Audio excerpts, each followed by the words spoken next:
I searched how to buy shares of Ten-League International Holdings Ltd to demonstrate the process. Ten-League is an industrial manufacturing company listed on NASDAQ with the ticker TLIH. This video is for educational purposes and not financial advice. To buy shares, you need a broker, and I will use eToro as an example to show the steps.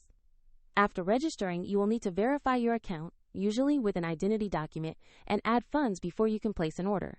Use the platform search bar and enter the ticker TLIH to find the listing.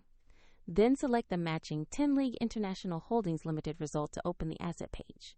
On the asset page, review the company overview and the price chart to check recent performance and details. Confirm the listing shows NASDAQ and the ticker TLIH to ensure it is the correct stock. Tap Invest or Buy, enter the amount you want to purchase, then carefully review order details and confirm the trade. If the market is closed, your order may execute when it reopens.